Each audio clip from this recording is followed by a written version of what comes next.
할렐루야. 우리 사랑하는 갈릴리 성도 여러분 참 반갑습니다. 특별히 함께 예배하지 못해서 영상을 통해서 예배하는 여러분들, 하나님께서 여러분에게 복 주셔서 이 예배를 통해서 영광 받으시기를 간절히 소원합니다.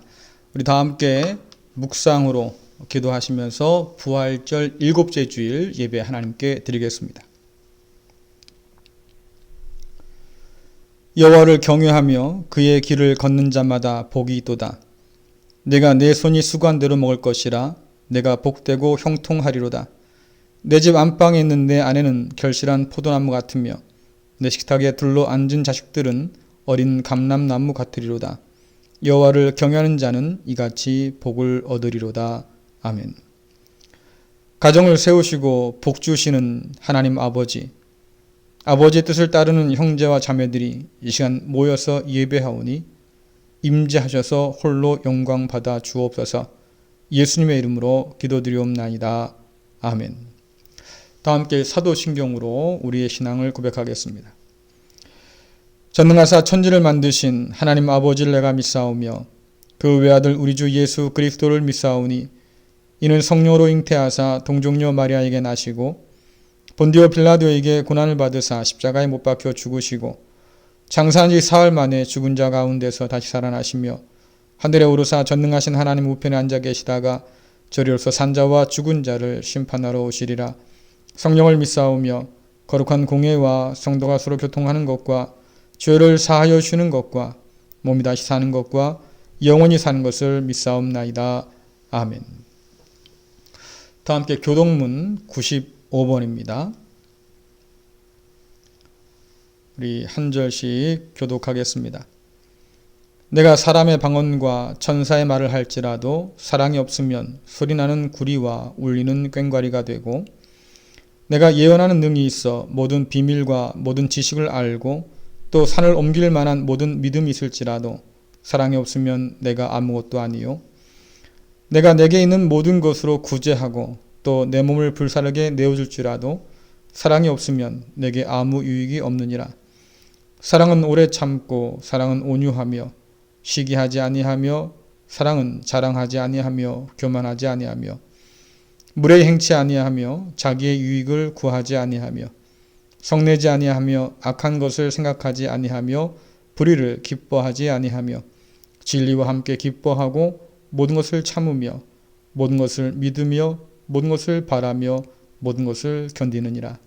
사랑은 언제까지나 떨어지지 아니하되 예언도 패하고 방언도 그치고 지식도 패하리라. 그런즉 믿음, 소망, 사랑 이 세 가지는 항상 있을 것인데 그 중에 제일은 사랑이라. 아멘.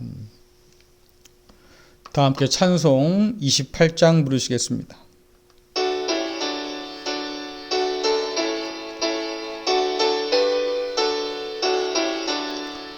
복의 근원 강림하사 찬송하게 하소서. 한량 없이 자비하심 측량할 길 없도다. 천사들의 찬송가를 내게 가르치소서. 구속하신 그 사랑을 항상 찬송합니다. 주의 크신 도움받아 이때까지 왔으니 이와 같이 천국에도 이르기를 바라네. 하나님의 품을 떠나 죄에 빠진 우리를 예수 구원하시려고 보혈 흘려주셨네.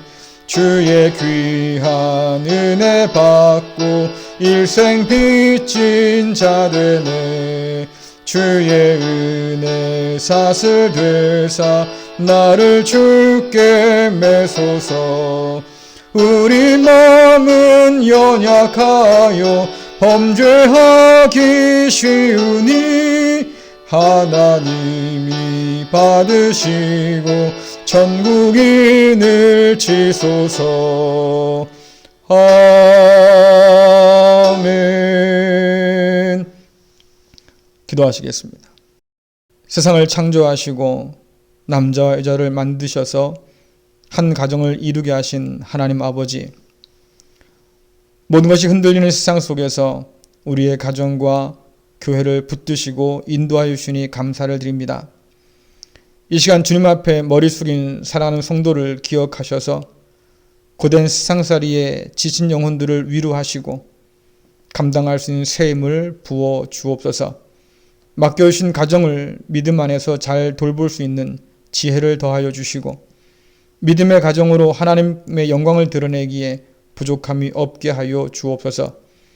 긍휼 베푸시는 하나님 아버지, 코로나19로 인해서 그동안 미뤄왔던 학교가 다시 등교를 하기 시작했습니다. 불안에 떠는 자녀들을 기억하시고 붙드셔서 혼란 중에도 꿈과 희망을 잃지 않도록 인도하여 주옵소서. 바이러스로 인해서 어려움을 겪는 이들을 불쌍히 여겨 주셔서 이 모든 질병으로부터 하루속히 건져 주옵소서. 능력의 하나님 아버지, 모두가 어렵고 힘든 시기에 하나님의 빛의 자녀인 우리를 더욱 겸손하고 지혜롭게 인도하여 주셔서 그 어느 때보다도 더 하나님의 이름을 드러내는 복된 삶을 살도록 역사하여 주옵소서. 이 예배를 통해서 함께 하시는 하나님을 만나게 하여 주시고 주신 말씀을 통해서 하늘 뜻 분별하면서 그리스도의 제자로 온전히 살아갈 수 있도록 우리 모두를 주장하여 주옵소서. 우리의 구원자이신 예수 그리스도의 이름으로 기도드리옵나이다. 아멘. 오늘 우리에게 주신 말씀은 마태복음 22장 37절부터 40절까지 말씀입니다. 제가 봉독해 드리겠습니다. 예수께서 이르시되 내 마음을 다하고 목숨을 다하고 뜻을 다하여 주 너의 하나님을 사랑하라 하셨으니 이것이 크고 첫째 되는 계명이요 둘째도 그와 같으니 내 이웃을 내 자신같이 사랑하라 하셨으니 이 두 계명이 온 율법과 선자의 강령이니라. 아멘. 할렐루야. 아멘. 네, 우리 함께 인사 나누겠습니다. 반갑습니다. 반갑습니다. 잘 오셨습니다. 네. 오늘 교회에 오신 여러분들 주님의 이름으로 환영합니다. 우리 다시 한번 인사 나눌까요? 가정의 든든한 버팀목이 됩시다. 네, 코로나19로 인해서 우리의 일상이 많이 흔들렸지요. 아이들 개학이 늦어져서 우리 엄마 아빠들이 아이들을 돌보는 시간이 길어져서 지쳐하기도 하고요. 또 고용률이 많이 떨어져서 우리 자녀 세대가 직장 구하기가 쉽지 않은 그런 때이기도 하고요. 뭐 여러 일상들이 지금 흔들리고 있습니다. 그래도 우리가 마스크를 벗고 얼굴을 대할 수 있는 가족, 그들을 우리가 든든히 지켜줄 수 있는 어른, 또 부부, 부모가 되면 어떨까 생각을 해봅니다. 지난 5월 21일은 부부의 날이었죠. 5월 가정의 달에 어버이날도 있고 어린이날도 있는데 왜 부부의 날은 없냐? 그래서 서운해서 여러분 만든 날은 아닐 겁니다. 둘이 하나가 되었음을 기억하라고 해서 21일로 정했다지요. 근데 이렇게 뭔가를 기념하기 위해서 날을 만들어 놓으면 꼭 그날만 신경 쓰고 그 의미를 생각하게 되는 경우가 있습니다. 평소에는 바쁘다고 하는 이유로 무관심하게 무신경하게 지냈다가 꼭 그날이 되면 그동안 쏟지 못한 관심을 한꺼번에 다 쏟아주고요. 또다시 1년 후를 기약하는 분들이 많이 계시잖아요. 어버이 은혜를 그날만 기억하라고 어버이날을 정한 건 아닐 거예요. 어린이의 소중함, 자녀의 귀중함을 그날만 깨달아 알라고 어린이날을 정한 것은 아닐 겁니다.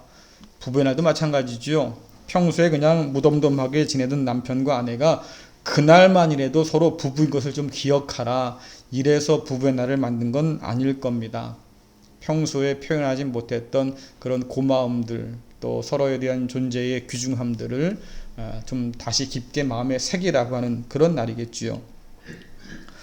얼마 전 부부의 세계라고 하는 드라마가 인기와 논란 속에 막을 내렸습니다.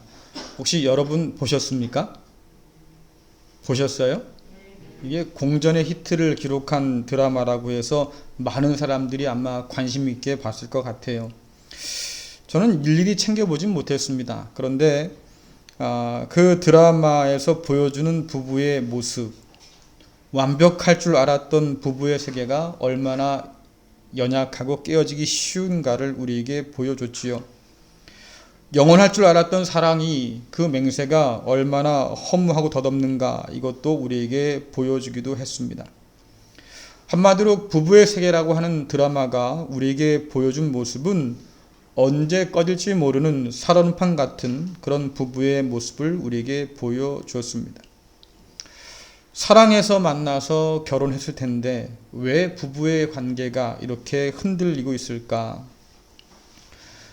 사랑을 병들게 하는 8가지 욕심이란 책이 있어요. 그 책에 부부의 위기는 도대체 어디서 비롯됐을까? 몇 가지 원인을 보여주고 있는데요. 여러분 주보에 기록되어 있습니다. 같이 한번 읽어볼까요? 첫 번째, 내 남편 혹은 내 아내는 내가 바라는 대로 변해야 한다. 두 번째, 내 남편 혹은 내 아내는 나를 반드시 행복하게 해야 한다. 세 번째, 내 남편 혹은 내 아내는 나에게 완벽해야 한다. 네 번째, 내 남편 혹은 내 아내는 어떤 경우에든 나에게 상처를 주면 안 된다. 다섯 번째, 내 남편 혹은 내 아내는 내 마음을 환히 읽어야 한다. 여섯 번째, 내 남편 혹은 내 아내는 나와 절대 싸워서는 안 된다. 일곱 번째, 내 남편 혹은 내 아내는 나를 무조건 신뢰해야 된다. 여덟 번째, 내 남편 혹은 내 아내는 성적으로 완벽해야 한다. 여러분, 이럴 수 있다고 하면 정말 완벽한 부부, 완벽한 가정을 이룰 수도 있겠다 뭐 생각이 드는데 말이죠. 한편으로 생각만 해도 숨이 탁 막혀요. 정말 이래야 된다고 하면 여러분, 누가 결혼해서 부부가 될 수 있을까요? 다행스럽게도 이것은 사랑을 건강하게 하는 8가지 법칙 이런 게 아니에요. 사랑을 병들게 하는 8가지 욕심이죠. 다시 말씀드리면 이 욕심을 부리면 부릴수록 여러분들의 결혼 생활이, 부부의 관계가 더 불행할 수밖에 없다는 뜻입니다. 사랑을 병들게 한다고 하는 이 8가지 욕심을 한번 여러분 잘 살펴보세요. 여러분이 상대방에게 강요하거나 요구하는 건 아닌가요? 내가 그렇게 해주겠습니다가 아니라 당신이 나한테 그렇게 해줘야 돼, 이런 요구사항이잖아요. 그 안에 상대방을 위한 배려는 없어요. 다 나를 위한 일이지요. 나를 위해서 당신은 상처 주면 안 되고, 나를 위해서 당신은 내 마음을 환히 읽어줘야 되고, 나를 위해 당신은 말이죠, 절대로 싸울 일을 만들면 안 되고, 나를 위해서 당신은 말입니다, 언제나 신뢰해야 되고, 내가 원하는 대로 당신은 그렇게 바뀌어줘야 되고, 어떤 상황에서도 당신은 나를 반드시 행복하게 해줘야 되고 말이지요. 언제나 완벽한 남편, 완벽한 아내로 말입니다, 내 옆에 있어줘야 하고. 여러분들, 여기에 상대방, 남편이나 아내는 없어요. 나밖에 없는 거지요. 성이 되어서 결혼했는데 여전히 나밖에 몰라요. 여전히 아이 같아요. 어른이 되어서 말이죠, 사람을 만나서 결혼해도 결혼이라고 하는 건 쉽지 않습니다. 그렇죠? 여러분 살아봐서 알잖아요. 하지만 성인 아이가 만나서 결혼을 한다? 이것은 더더욱더 힘들 수밖에 없는 일입니다. 이런 우리에게 창세기가 하는 권면이 있어요. 여러분 창세기 2장 24절 말씀 읽어보겠습니다. 시작. 이러므로 남자가 부모를 떠나 그의 아내와 합하여 둘이 한 몸을 이룰지로다. 아멘. 부모를 떠나야 한다고 하는 말, 이것은 부모와 모든 관계를 끊어라 이런 말이 아니에요. 독립적인 인격이 돼야 한다는 뜻이죠. 이전까지 부모에게 사랑을 받으며 살아왔다고 하면 이제부터는 사랑을 주어야 할 사람이 돼야 한다 그 말이에요.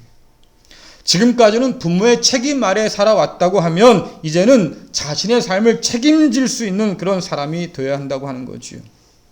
지금까지는 부모의 그늘 아래서, 무릎 아래서 살아왔지만 이제는 누군가에게 그늘이 되어주고 버팀목이 되어줘야 한다는 뜻입니다.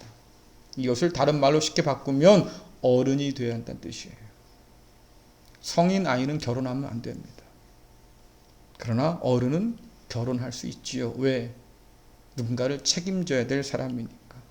남편이 아내를 책임집니다. 이 말은 우리나라에서 익숙해요. 근데 아내는 남편을 책임집니까? 그래야 되는 거지요. 서로가 서로를 책임질 때 그들 사이에서 난 자녀도 부모가 책임질 수 있는 거잖아요. 부모가 성인 아이인 자녀는 불행해요. 지난번에 말씀 한번 나눴죠. 마찬가지로 남편과 아내가 성인 아이라고 하면 서로에게 불행이에요. 부부가 성숙한 어른이 되어 갈 때에 관계는 더욱더 풍성해지고 삶의 많은 위기를 이겨낼 힘을 서로가 얻게 되는 거지요. 부부는 어른이어야 돼요. 우리 한번 인사 나눠볼까요? 어른이 됩시다. 어른이 됩시다. 예, 여러분 제발 우리 어른 됩시다. 교회에서도 말이죠. 어른 돼야 돼요. 그래야 여러분들의 신앙 안에서 우리 자녀 세대가 잘 자라갈 수 있겠지요. 꼰대가 아니라 어른 돼야 됩니다. 가정에서도 말이죠. 예, 부모는 어른이 돼야 돼요. 성인 아이처럼 그렇게 굴면 안 됩니다. 그러면 우리도 불행하고 자녀들도 불행할 수밖에 없어요. 성경이 오늘 위기의 부부에게 주는 권면은 단지 어른이 되십시오 라고 하는 것만으로 끝나진 않습니다. 어떻게 하면 이 부부의 위기를 이겨내고 행복한 부부가 될 수 있을까? 더 나아가서 흔들리지 않는 그런 가정을 잘 지켜갈 수 있을까? 한번 고민해 봐야겠죠. 여러분 먼저 오늘 우리가 읽은 말씀이죠. 마태복음 22장 37절부터 40절 말씀 같이 한번 읽어보겠습니다. 시작. 예수께서 이르시되 내 마음을 다하고 목숨을 다하고 뜻을 다하여 주 너의 하나님을 사랑하라 하셨으니 이것이 크고 첫째 되는 계명이요 둘째도 그와 같으니 내 이웃을 내 자신같이 사랑하라 하셨으니 이 두 계명이 온 율법과 선지자의 강령이니라. 아멘. 한 율법사가 주님께 묻습니다. 주님, 가장 큰 계명은 도대체 뭐라고 생각합니까? 그때 주께서 하신 말씀이 하나님을 사랑하고 이웃을 사랑하는 것, 이게 가장 중요한 계명이다. 다시 말하면 10계명은 10가지 계명이 있는데 그것을 꽉 짜면 2가지가 나와요. 우리가 흔히 말하는 10계명의 엑기스가 나옵니다. 그게 하나님을 사랑하라 라고 하는 계명과 이웃을 사랑하라는 계명이지요. 우리가 여기서 기억할 것이 뭐냐면 둘째도 그와 같으니 라는 한 말씀이에요. 둘째도 그와 같으니. 가장 크고 첫 번째 되는 계명이 하나님을 사랑하는 것인데 둘째도 그와 같이 중요하다. 둘째도 그와 못지않게 중요하다. 그게 뭐예요? 내 이웃을 사랑하는 것. 그래서 성경은 하나님을 사랑하는 계명과 이웃을 사랑하는 계명이 마치 동전의 앞뒷면 같아서 절대로 떨어지지 않습니다. 동전의 앞면과 뒷면이 구별되지요. 동전을 보면 이거 앞면이네, 뒤집으면 뒷면이네, 구별은 돼요. 하지만 구분되지는 않습니다. 분리되면 안 돼요. 꼭 같이 붙어 있어야 되는 거죠. 마찬가지로 하나님의 사랑과 이웃 사랑도 같이 붙어 있어야 돼요.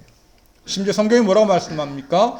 눈에 보이는 형제를 사랑하지 못하면서 눈에 보이지 않는 하나님을 사랑한다고? 그거 거짓말이야. 우리에게 말씀하시잖아요. 그러니까 하나님을 사랑하는 것과 형제, 이웃을 사랑하는 것은 늘 함께 하나로 뭉쳐 있다고 하는 얘기예요. 주께서 말씀하십니다. 내 이웃을 내 자신같이, 내 몸같이 사랑해라 말씀하셨는데 이 말씀은 레위기에 있는 말씀을 인용한 거죠. 레위기 19장 18절 말씀 읽어보겠습니다. 시작. 원수를 갚지 말며 동포를 원망하지 말며 내 이웃 사랑하기를 내 자신과 같이 사랑하라. 나는 여호와니라. 아멘. 사랑하라 해놓고 그 명령 뒤에 말이죠. 나는 여호와다라고 말씀하셨어요. 여러분 이 말씀은 임금님의 옥죄 같은 거예요. 임금이 명령을 내려온 말이죠. 그 명령 끝에 반드시 임금의 도장을 찍었습니다. 무슨 말씀입니까? 이거 명령은 임금이 내린 거니까 절대로 어겨서는 안 된다는 뜻이잖아요. 하나님께서 이웃을 사랑해 라고 말씀하시고 나는 여호와야 라고 말씀하실 때는 이 명령을 내린 것은 여호와 하나님이시니까 너희는 반드시 지켜야 한다. 절대로 바꿔서는 안 된다는 뜻입니다. 그래서 친히 그 거룩한 이름으로 도장을 꽝 찍어 놓으신 거예요. 자, 그런데 유대 율법학자들이 말이죠, 이 말씀을 읽고 마음이 불편했어요. 그 사람들이 묻습니다. 도대체 이웃이 누구야? 우리가 사랑할 이웃이 누구지? 그래서 그 이웃을 자기 마음 편한 대로 규정을 했습니다. 한정 지었어요. 누가 우리의 이웃이냐라고 하니까 율법을 지키는 유대인. 하나님을 믿고 율법을 지키는 유대인은 우리의 이웃이 될 만하다라고 하는 거예요. 그럼 반대로 말이죠. 율법을 지킬 수 없거나 지키지 못하는 죄인들과 이방인들은 도대체 어떠냐? 그러니까 그 사람들은 미워해야 할 원수다. 이렇게 가르쳤어요. 율법을 지키는 유대인들은 사랑할 만한 사람이지만 그 외의 사람들은 적어도 사랑할 이유가 없는 사람이라고 그들은 가르쳤지요. 이러한 유대인들의 모습은 주님께서 가르치신 선한 사마리아인 비유에 등장하는 레위인과 또 제사장 모습에서 찾아볼 수 있습니다. 그들은 성전에서 하나님을 섬기는 사람들이지요. 하나님을 사랑한다는 사람들입니다. 그런데 그들이 강도 만난 동족 유대인을 그냥 버려두고 지나쳐 갔습니다. 하나님께서 분명히 말씀하셨지요. 하나님을 사랑하면 이웃도 사랑해야 돼. 근데 그들은 말합니다. 나는 하나님을 사랑해. 근데 강도 만나서 죽었을지도 모를 저 사람을 나는 사랑할 수는 없지. 그러면 그냥 지나갔어요. 그러나 평소에 유대인에게 사람 취급도 받지 못했던 사마리아 사람들, 그가 강도 만난 유대인을 그냥 지나치지 않고 끝까지 돕습니다. 강도가 언제 튀어나올지 모르는 위험한 상황이잖아요. 그런데 그 모든 것에서 위험을 무릅쓰고 그 강도 만난 유대인을 챙겨요. 돌봐주어요. 심지어 말입니다. 여관에 맡기면서 자기 돈 털어서 말이죠. 돌봐주러 부탁까지 합니다. 혹여 돈이 더 들어가면 갔다 올 때 더 줄 테니까 걱정하지 말고 잘 돌봐주라고 그렇게 부탁까지 하잖아요. 주께서 이 비유를 통해서 하신 말씀이 뭐겠어요? 누가 내 이웃이냐 따지지 마라 그 말이에요. 너의 도움이 필요한 바로 그 사람에게 내가 이웃이 되어주라고 말씀하잖아요. 이 비유는 우리가 서로 사랑해야 할 책임이 있다는 말씀입니다. 자, 그런데 이 말씀을 우리 부부의 처지에서 한번 생각해 보세요. 여러분의 아내는 여러분의 이웃입니까? 아닙니까? 여러분의 남편은 여러분에게 이웃입니까? 아닙니까? 많은 남편과 아내가 농담처럼 하는 말들이 있죠. 우리 가족끼리는 그러는 거 아니야. 뭐 이런 말 많이 하잖아요. 뭐 부부 사이에 뭐 애정 표현을 한다거나 그럴 때 아예 그냥 손 흔들면서 우리 가족끼리는 이러는 거 아니야? 뭐 이렇게 말하잖아요. 심지어 서로를 뭐라고 부릅니까? 전생 원수, 평생 원수 이렇게 불러요. 부부는 도대체 뭐냐? 그러니까 전생에 그렇게 싸우던 원수가 같이 부부로 만난다더라. 이렇게 말해요. 그래서 이렇게 싸우나 봐. 뭐 이런. 혹은 평생 원수라고 그러잖아요. 내가 너를 사랑해서 결혼했다고 하지만 내 눈이 삐었지. 어떻게 내가 너를 만났을까? 평생 원수로 살아요. 그래서 여러분들 서로 그렇게 서로를 관심 받게 두는 사람들이 많아지기 시작합니다. 서로를 부부가 말이죠. 남처럼 대하는 사람들이 많아지기 시작해요. 그래서 결혼해 사는데 나 외로워요. 이런 사람 너무 많잖아요. 우스갯소리가 있지요. 오랜만에 교회에 다녀온 남편이 갑자기 아내에게 그렇게 잘해 주더래요. 그래서 이 아내가 속으로 기분이 좋았죠. 야, 우리 남편이 교회 가서 은혜 받고 왔나 보다. 물어봤대요. 여보, 오늘 목사님이 무슨 말씀을 전했길래 당신이 이렇게 변했을까요? 그러니까 남편이 뭐라고 그랬다고 그래요? 목사님께서 원수를 사랑하라고 그러셔서 내가 깨달은 바가 커서 당신을 사랑하기로 했어. 그럼 그동안 뭐였다는 거예요? 뭐 원수였다는 얘기죠. 여러분, 흔히들 부부는 마주보면 한없이 가깝지만 등 돌리면 한없이 먼 사람이라고 그러잖아요. 그런데 성경으로 보면 남편에게 아내는, 아내에게 남편은 원수가 아니라 오히려 사랑해야 할 가장 가까운 이웃이에요. 사랑해야 할 가장 가까운 이웃. 더 늦기 전에 말이지요. 남편과 아내가 서로를 사랑해야 할 이웃으로 재발견할 필요가 있습니다. 우리는 이웃 그러면 남인데 우리가 관심을 좀 줘야 할 남인데 이렇게 생각하지만 안 그래요, 여러분들. 이웃은 그리스도 예수 안에서의 이웃은 우리 모두예요. 남편도 아내도 여러분에게 이웃이 되지요. 남편 되신 여러분들 아내의 이웃이 되어 주길 바랍니다. 아내 되신 여러분들 남편의 이웃이 되어 주길 바랍니다. 사랑해야 할 이웃 멀리서 찾지 말고요. 내 옆에 내 앞에 있는 남편 아내를 사랑하는 것, 그것이 그리스도 안에서 모든 부부가 순종해야 할 명령이지요. 그렇다면 여러분들 이웃을 우리 자신과 같이 사랑해라, 우리 몸과 같이 사랑해라 이렇게 말씀하셨는데 그 뜻은 도대체 뭘까 싶어요. 여러분 자신을 사랑하지 않는 사람 봤어요? 자기를 사랑하지 않는 사람. 우리는 종종 그럽니다. 그런 사람이 어디 있어요? 누구나 다 자기를 사랑하지요. 근데 여러분들 현대인들의 삶을 보면 자기를 혐오해서 자기를 사랑하지 못하는 사람들이 제법 많아요. 자기를 사랑하지 않아서 말이죠. 남도 사랑하지 못하는 사람이 굉장히 많습니다. 자기를 혐오하기 때문에 스스로를 파괴하는 사람들이 참 많다고 하는 거지요.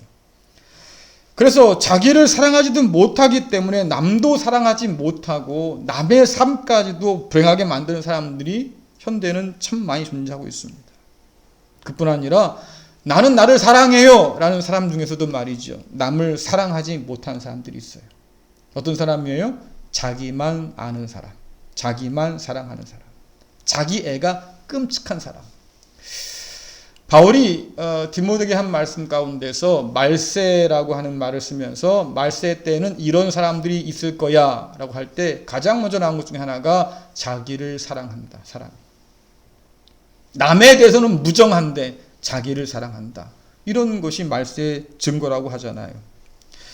자, 자기를 사랑하지 못하는 사람, 또 사랑은 한데 자기만 사랑하는 사람, 이 모든 사람들은 다 어떻습니까? 삶을 불행하게 만들어요. 나도 불행하고 남도 불행하죠.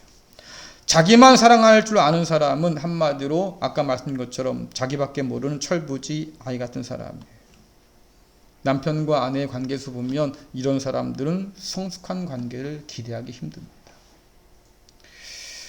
반면에 자기를 사랑할 줄 알기 때문에 남도 사랑하는 사람이 있지요. 이런 사람은 자기 사랑에 갇혀 있지 않아요. 오히려 자기를 넘어서서 다른 사람을 사랑할 줄 알지요. 내가 귀하고 내가 소중한 만큼 남도 귀하고 소중한 거예요. 신혼부부들이 싸우는 것 중에 하나가 그런 얘기 많이 하잖아요. 야, 나도 우리 집에서는 소중한 딸이야. 나도 우리 집에서는 소중한 아들이야. 왜 그래요? 상대방이 그것을 그렇게 인정해 주지 않으니까. 그러니까 싸우잖아요. 그러나 성숙한 사람은 나를 사랑하기 때문에 남 귀한 줄 알고 남도 사랑하는 사람. 처지를 바꿔서 생각하기 때문에 타인을 존중하고 배려할 줄 아는 사람, 성숙한 사람이지요. 자, 이쯤에서 우리는 두 번째 주님 말씀을 읽어봐야 돼요. 여러분 마태복음 7장 12절 말씀 보겠습니다. 함께 읽겠습니다. 시작. 그러므로 무엇이든지 남에게 대접을 받고자 하는 대로 너희도 남을 대접하라. 이것이 율법이요 선지자니라. 아멘. 앞서 살펴봤던 오늘 본문 마태복음 22장에서 주께서 말씀하시죠. 하나님을 사랑하고 이웃을 사랑하는 것, 이것이 율법과 선지자의 강령이다. 율법과 선지자의 핵심이다. 이렇게 말씀하셨는데 우리가 방금 읽은 마태복음 7장에서도 주께서 말씀하십니다. 남에게 대접받고 싶은 대로 남을 그렇게 대접하는 것, 이것이 뭡니까? 율법과 선지자다. 율법과 선지자의 가장 핵심적인 가르침이다. 자, 그러면 여러분들 마태복음 22장과 마태복음 7장을 연결시켜 보세요. 하나님께서, 주님께서 우리에게 명령하시는 이웃을 내 몸처럼 내 자신처럼 사랑하는 사랑은 도대체 어떤 사랑이냐라고 하니까 남에게 대접받고 싶은 대로 대접해 주는 것. 그게 사랑이다. 감정적으로 그냥 사랑해라고 하는 거, 달콤한 그런 기억들, 그런 게 아니고요. 남이 내게 베풀어 주었으면 하는 거, 그거 네가 남에게 베풀어 주는 것, 그게 사랑이다라고 말씀하셔요.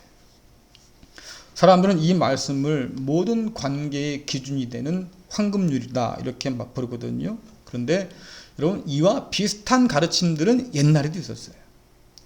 그래서 유대인의 유명한 랍비인 힐렐이라는 사람은요, 내가 싫어하는 것을 다른 사람에게 하지 말라 가르쳤어요. 다시 말하면 너도 싫어하는 거면 남도 싫어한다 그 말이겠지요.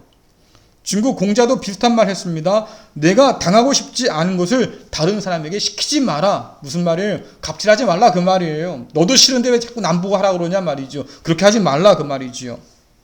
그런데 여러분들, 이게 중요하긴 해도 조금 소극적이에요. 왜냐하면 이런 기준은 언제나 나잖아요. 내가 싫으면 남에게 시키지 마. 나잖아요. 내가 싫으니까 다른 사람에게 시키지 마. 뭐 이런 거잖아요. 자, 쉽게 말씀드리면 나는 내 것을 도적맞기 싫어요. 그러니까 내가 남의 것을 뺏는 거 그거 별로 안 좋은 거예요. 하지만 내가 남의 것을 뺏진 않겠지만 그러나 내 것을 남에게 줄 이유는 없는 거지요. 난 남에게 말입니다. 무시당하고 싶지 않아요. 그러니까 나도 남을 무시하지 않으려고 해요. 하지만 말입니다. 그렇다고 해서 내가 남의 인생에 남의 삶에 관심을 기울일 이유가 없는 거지요. 나는 남의 손에 죽기 싫어요. 그러니까 나도 누군가를 죽이지 않을 거예요. 하지만 누군가가 죽든 말든 내가 거기에 신경 쓸 이유는 없는 거예요. 나는 억울한 누명 쓰기 싫어요. 그래서 누군가에게 억울한 누명을 덮어 씌우지는 않을 거예요. 하지만 진실을 말하기보단 침묵을 택할 수도 있겠지요. 이처럼 말입니다. 정해진 뭔가를 하지만 딱 거기까지만 할 수 있는 것. 그것이 공자나 아니면 힐렐이 말한 거예요. 네가 싫으면 남에게 시키지 마 이런 거지요. 그 이상을 생각하지 않는 거예요. 자, 여러분 서점에 가본 말입니다. 가정이나 부부 코너에 가면 이렇게 하면 행복해질 수 있습니다. 이런 책들이 여전히 쏟아져 나와요. 벌써 수십 년 동안 그런 책들이 쏟아져 나옵니다. 이렇게 하면 당신의 부부는 회복될 수 있습니다. 이렇게 하면 당신 부부는 행복할 수 있습니다. 뭐 이런 책들이 계속 나온다 그 말이에요. 자, 그런 방법이나 그런 책들이 소개하는 것들이 성공했다고 하면 그런 책이 계속 나오겠어요? 안 나오겠지요. 나오는 이유는 뭐예요? 실패했기 때문에. 이렇게 봐도 실패하고 저렇게 봐도 실패하고 부부의 관계가 회복되지 않거나 그 가정이 행복하지 않거나 그러면 여러분 곰곰이 한번 생각해 보십시오. 그들이 제시하는 방법이나 아니면 이런 규칙이 말이죠. 잘못됐기 때문에 그렇습니까? 아니에요. 잘못된 게 아니에요. 정말로 그렇게 하면 행복할 수 있을지 몰라요. 그런데 문제가 뭡니까? 사람들은 그 이상을 하려고 하지 않아요. 정해진 것만 하려고 하지요. 예를 들면 이런 거예요. 여보, 일찍 좀 들어와. 같이 밥 먹고 얼굴 좀 맞고 얘기 좀 해야지. 알았어. 일찍 들어와요. 그리고 밥 먹어요. 그리고요. 텔레비 보고 있어요. 남자는 게임하고 있고요. 그럼 내가 이런 걸 바란 건 아니잖아. 또 그래요. 그럼 남자가 뭐라 그러겠어요? 일찍 들어오려면 일찍 들어왔잖아. 그렇지요. 밥 같이 먹자며. 밥 같이 먹어줬잖아.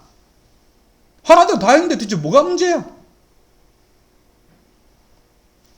정해진 것만 하려고 하는 것. 그 이상을 하지 않는 것. 그러니까 변화가 없는 거지요. 남자들이 흔히 하는 말 있잖아요. 돈 벌어다 주면 됐지. 뭐가 더 필요해? 여자가 하는 말 있지 않습니까? 밥 해줘, 빨래 해줘. 내가 더 뭘 해줘야 되는데 원하는 대로 다 해줬는데 말이지. 뭐가 더 필요해? 흔히 부부 사이에 하는 말 아니에요? 정말 그거면 다 된 겁니까? 그게 아니니까 서로 다투고 싸우는 거잖아요. 그러나 주님께서 우리에게 가르쳐 주신 사랑, 다른 사람이 내게 해주길 원하는 거, 그걸 내가 해줘 라고 하는 거, 이것은 기준이 나에게 있는 게 아니에요. 타인에게 있는 거죠. 정해진 법이나 규칙을 넘어서서 타인을 위해서 그 이상을 해주는 것, 여러분이 희생이라 말할 수 있다고 하면 나를 희생하는 것, 그것이 주님께서 가르친 사랑이지요. 나는 타인의 것, 남의 것을 탐내지 않을 수 있지만 더 나가서 말이죠. 내 것을 기꺼이 나누어 줄 수도 있는 것, 이게 사랑이에요. 거짓을 말하지 않거나 침묵할 수도 있어요. 그러나 진실을 말하는 것, 이게 사랑이에요. 나는 남을 무시하진 않습니다. 그렇지요? 하지만 무관심을 넘어서서 말입니다. 남을 존중하고 배려하는 것, 이게 주께서 말씀하신 사랑이에요. 누가 내 이웃입니까? 따지지 않고 묻지 않고 말이지요. 이웃이 되어주는 것, 그게 사랑이에요. 정말로 내가 사랑할 만한 사람이 누가 있습니까? 묻지 않고 말이죠. 사랑하는 것, 그게 주께서 말씀하신 사랑이에요. 그를 내 입장에 세운 대신에 내가 그 입장에 서보는 것, 그의 발에 말이죠. 내 신발을 신겨보려고 하는 것이 아니라 그의 신발에 내 발을 한번 넣어보는 것. 여러분, 이게 주님께서 가르치신 사랑이에요.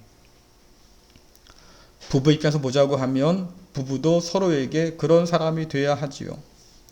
여러분, 성경이 이웃이나 형제를 사랑하라고 하는 그 모든 명령은 가족에게, 남편과 아내에게 주어진 명령이에요. 부부란 받고 싶은 것만 서로에게 요구하는 사람이 아니라 서로가 필요한 것을 채워주는 사람이지요. 그것이 무엇인지 살피고 공감하고 이해하는 것, 그게 부부예요. 바울이 말합니다. 주님을 대하듯이 서로를 대하십시오.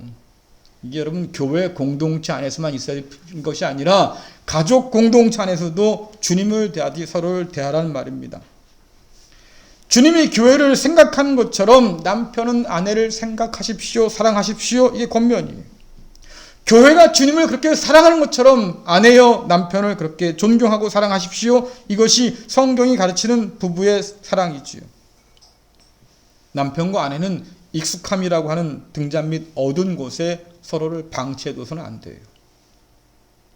그냥 옆에 있으니까 뭐 그냥 있나 보다. 그래서는 안 된다 그 말이에요. 서로를 더 깊이 들여다보고 서로의 이야기에 귀를 기울이고 공감할 때 그제서야 부부지요. 관심 밖의 사람으로 굳어지기 전에 한 몸 이룬 부부가 서로를 내 몸처럼 사랑해야 할 이웃이요 형제로 재발견할 때 비로소 오늘 우리는 부부가 겪는 그 모든 위기를 이겨낼 그런 힘을 얻게 된다고 하는 겁니다. 사랑하는 성도 여러분, 특별히 위기의 시대에 부부로 살아가는 여러분들, 서로에게 말이죠, 가장 가까운 이웃이 되어주시기를 간절히 부탁드립니다. 내 입장을 고수하기 위해서 다투는 사람이 아니라 서로가 서로의 필요를 채워주기 위해서 분투하는 그런 사람이 되면 참 좋겠습니다. 내 주장만 앞세우는, 그래서 사랑을 병들게 만드는 말이죠. 그런 욕심을 부리지 말고요. 서로가 의지할 수 있는 든든한 버팀목이 되면 참 좋겠습니다. 사랑을 병들게 하는 그런 욕심을 버리고 서로를 배려할 때, 그리고 서로를 위해서 애를 쓸 때 여러분을 통해서 여러분의 가정은 더욱더 든든히 세워질 것이고 또 가정을 만드신 하나님의 영광도 더 밝게 빛나게 될 겁니다. 사랑하라는 주님 명령에 또 대접받고 싶은 대로 먼저 대접하라고 하는 주님 명령에 순종해서 이 위기의 시대에 아름다운 믿음의 가정을 세워가는 귀한 우리 모두가 될 수 있기를 간절히 축원합니다. 기도하겠습니다. 가정을 세우시고 생육하고 번성하라 복주신 하나님 아버지, 오늘날 흔들리는 가정을 굳게 붙드셔서 세상 속에서 하나님께서 복주신 가정을 살아갈 수 있도록 인도하여 주옵소서.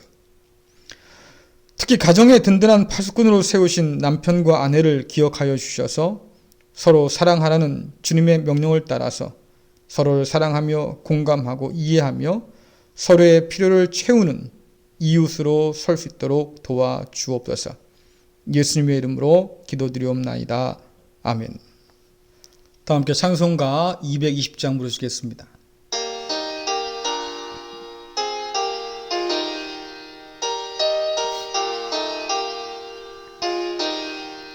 사랑하는 주님 앞에 형제자매 한자리에 크신 은혜 생각하며 즐거운 찬송 부르네.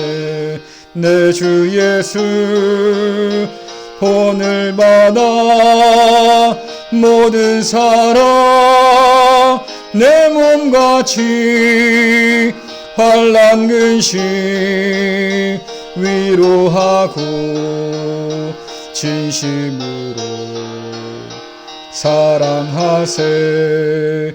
사랑하는 주님 앞에 온갖 충성 다 바쳐서 괴로우나 즐거우나 주님만 힘써 섬기네.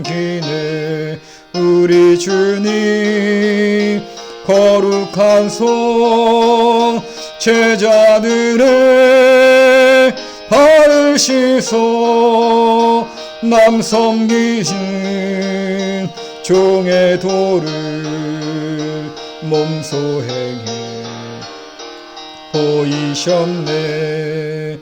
사랑하는 주님 예수 같은 주로 섬기나니 한 피바다 한 몸 이룬 형제여 친구들이여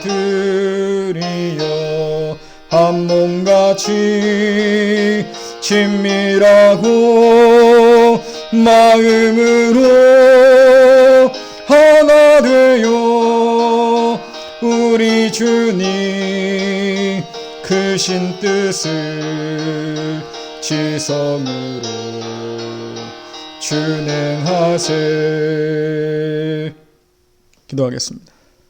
여호와를 경외하는 자에게 그 손이 수고한 대로 먹이시며 공급하시는 여호와 하나님 아버지, 이 시간 하나님의 거룩한 자녀들이 아버지의 풍성한 은혜에 감사하면서 수고의 열매로 예물을 드리오니 기쁘게 받아 주옵소서.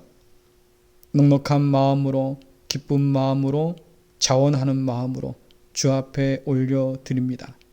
은혜로우신 하나님 받으셔서 하나님의 선한 사업에 쓰임받도록 인도하여 주시고 또한 드린 모든 주의 백성들 가운데 함께 하셔서 매일매일 필요한 쓸 것들로 공급하여 주옵소서. 그 삶 가운데 함께 하여 주셔서 오직 하나님 한 분만으로 만족하며 감사한 복된 성도 되도록 우리 모두를 주장하여 주옵소서. 예수님의 이름으로 기도드리옵나이다. 아멘. 교회 소식 몇 가지 전해드리겠습니다. 행복한 가정은 행복한 부부에서 시작되지요. 어려운 시기에 서로를 사랑하면서 가정을 든든히 지키는 부모 또 부부가 되어주기를 부탁드리겠습니다. 코로나19로 인해서 당분간 우리가 주일 오전 예배만 드리고 있습니다. 오늘 당회를 열 텐데요. 당회 안에서 앞으로 예배 일정들을 어떻게 할지 결정할 겁니다. 여러분 공지하면 그 공지에 따라서 함께 예배할 수 있기를 간절히 바랍니다. 학생들의 개학과 함께 코로나19의 확산이 걱정인 요즘이지요. 또 줄어든 취업 기회로 인해서 우리 청년 세대의 한숨이 날마다 커지고 있습니다. 모두가 한마음으로 이 위기를 잘 이겨낼 수 있도록 여러분 언제나 기도 부탁드리겠습니다. 또 코로나19로 인해서 아픈 환자들 또 이들을 섬기는 많은 의료진들 여러분 기억하시고 속히 백신 개발되어서 우리가 자유롭게 생활할 수 있는 그런 날들이 올 수 있도록 여러분 기도 부탁드리겠습니다. 이번 한 주간도 믿음 안에서 여러분 승리할 수 있기를 간절히 바라고요. 찬송가 325장 부르신 후에 축도로 마치겠습니다.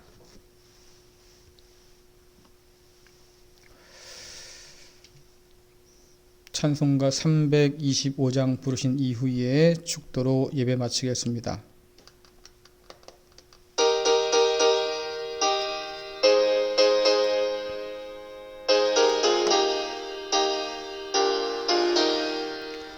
예수가 함께 계시니 시험이 오나 겁없네.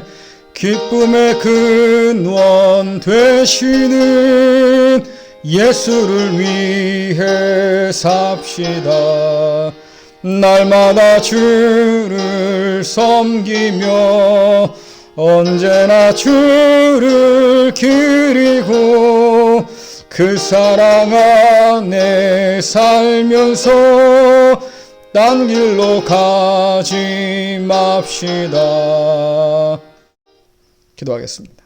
이제는 우리의 영원한 형제요 주가 되시는 우리 주 예수 그리스도의 은혜와 가정을 세우시고 복주시기를 기뻐하시는 하나님 아버지의 크크신 사랑하심과 세상의 풍파 속에서도 믿음의 가정을 굳게 지키시는 성령님의 역사하심이 어려운 세상 속에서 믿음의 가정을 지키는 파수꾼으로 세움을 받은 갈릴리 교회의 모든 성도 위에 특별히 남편과 아내, 부모로 부름받아서 무거운 짐을 지고 견디는 모든 성도 가운데 또한 어려움을 함께 극복하기 위해서 애쓰는 이 나라와 온 세상과 불안한 날들을 소망으로 살아가는 자녀 세대 위에 지금부터 영원히 함께 하시기를 간절히 축원하옵나이다.